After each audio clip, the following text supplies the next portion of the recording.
everybody, I'm here to tell you my domestic violence story.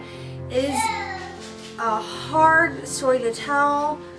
I've put it off for a while, but I think it needs to be heard because I know there are women out there that do watch these videos that are in very abusive relationships, and so I thought I would share my story and how and why I got out when I did.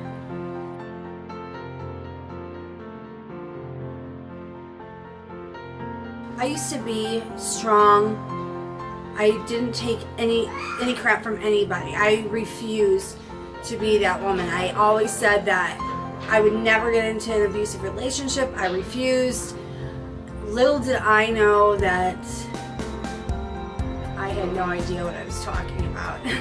I was very confident in myself. I was very self-confident. I don't want it to be misinterpreted as I was vain or anything, but I was self-confident. I was very, sure of myself.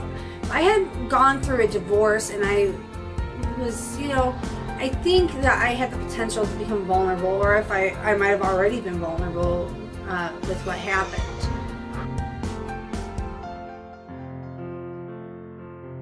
I had met my ex at a place I had used to work at. I had moved to Baton Rouge, Louisiana, and then I moved back. And when I moved back, I started my old position at my old job.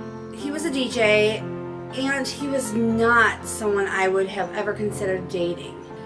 But, things change. He had tried asking me out throughout the whole night, and there was one rule I had always had was you don't mix business with pleasure. And not to mention, he was in my type. So he gave me his number. I was like, I don't think so. But one night I got bored. I'm like, well, I can hang out with him. I'm not going to date him, but I can hang out with him as a friend. And that's what I told myself. But, one thing led to another, and he was a charmer. He was a major charmer. For how he looked, he had long hair, goatee, he was rough looking, kind of husky. He was a major charmer. He would play music for me throughout the nights there, and he really, he won me over. And, everything was great. It was really, really great for 6 months. The first time that he pushed me, we were in a bit of an argument. I want to say it was probably our first real argument. I didn't think anything violent was going to happen. So we're arguing, and I decided, we were at my apartment and we were arguing. I decided I was going to take a walk. So I walked over to the little park that's in the apartment complex. And when I came back, he's there in my doorway, and he's just angry. He's so angry, and he's talking to me and yelling at me. And I decided, you know what, it's time for you to go. You just need to leave, go home. We will talk about this later. It was just escalating. I didn't want to have anything to do with it. So he was pretty mad, and the next thing I know, the doorway, we have a small little hill on both sides of my doorway. I was on the first floor, and the next thing I know is he pushed me really hard, and I went flying, and I slammed into the pavement in the parking lot behind me. I couldn't believe it. I could not believe what was going on. I think I was in shock.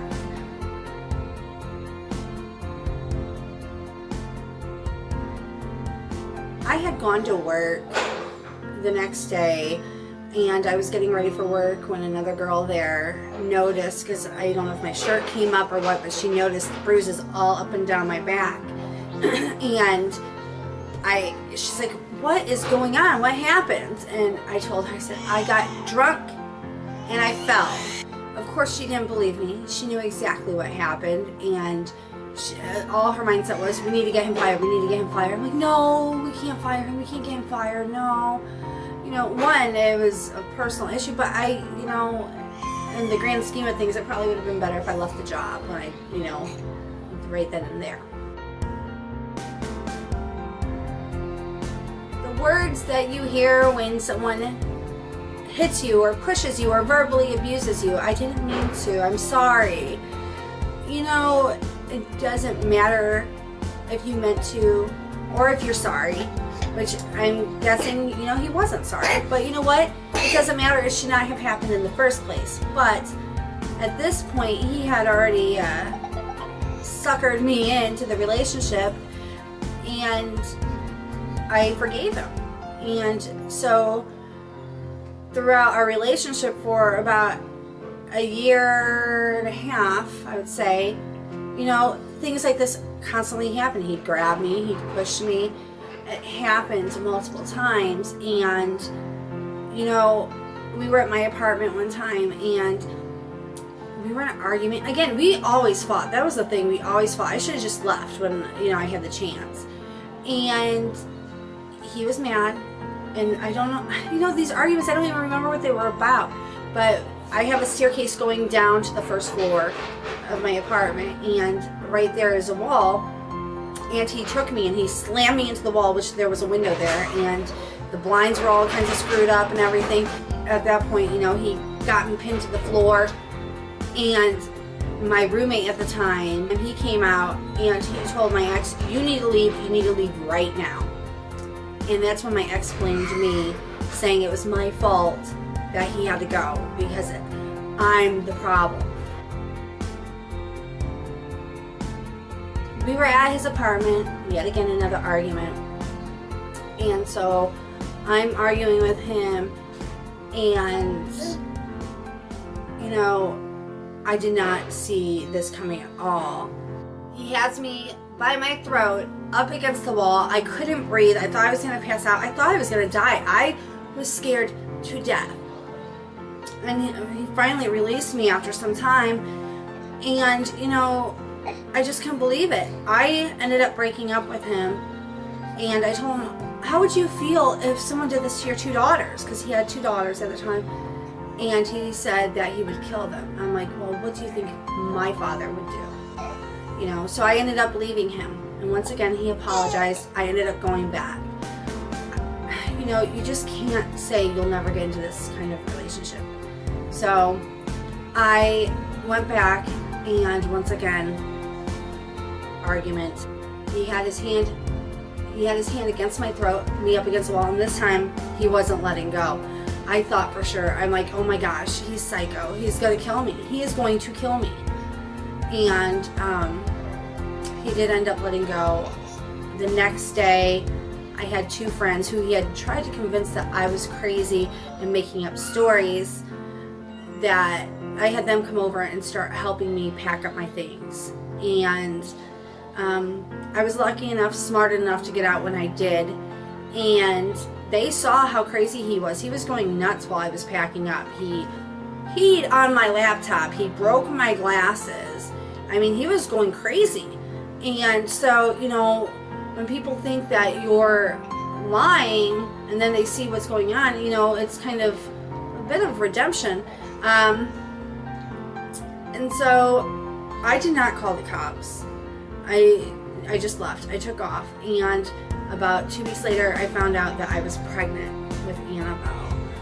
And, you know, he was on drugs, ecstasy, cocaine, whatever he could get his hands on, he would do it. And, you know, I kept in contact with him. Or I should say he kept in contact with me until I was about 2 months pregnant, and then he went MIA. You can say that it will never happen to you until you're blue in the face, or I can't believe she stayed with him. Why is she staying with him? Can't she see how horrible he is? You know what? Yeah, I can see how horrible he was. I can see how a lot of women are with people like that. These men, they start off charming and sweet and almost too good to be true. And you just don't know until it's too late. This was 6 months down the road, and they have this time to slowly break you down and give you low self-esteem. You don't know it's happening, but it does. And they break you away from your family and your friends, and you have nowhere to turn. And it does happen. It can happen to you. Even if you think it can't happen, it can happen to you. They slowly, you know, they insult you, and you don't even realize it's happening. And then they take that moment when they know you're most vulnerable, and that's when they start pushing you, shoving you, hitting you, verbally abusing you. It's just not okay. You need to find someone, and whoever it is, a shelter, a hotline, you know, the police. I didn't call the police. I was, you know, scared. I thought I was so in love, and surely he would love me. Surely he would change. Surely he would not lay hands on me again. But he did.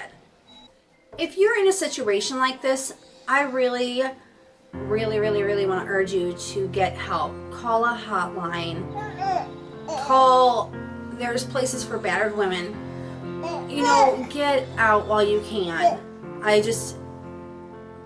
got lucky. I could have died. I got lucky, and a lot of women do die when they're in situations like this because they just don't know where to turn. They know this isn't right, but at the same time, they're in love with their abuser. You know, how can you be in love with someone like that? Well, it happens. They make you think that they're the only ones in the world that you can rely on, and they make it that way. Just please get help. If you are one of these women that are abused or in a relationship like this, even verbally, you need to get out, because you don't know when that day will come where they wrap their hands around your throat and they might not let go. That is it for my domestic violence story. I hope it has reached some of you. If you need to talk to anybody, you can go to my Facebook page, which will be linked down below, and you can message me there, and I am available to talk any time of day. If you need any comfort, a shoulder to lean on, somebody to talk to, I am there. You can get a hold of me through Facebook. You can get a hold of me through YouTube. I will be there if you need somebody. I hope you guys took something from this video. If you did, give it a thumbs up. Don't forget to subscribe. And as always, I will see you guys tomorrow.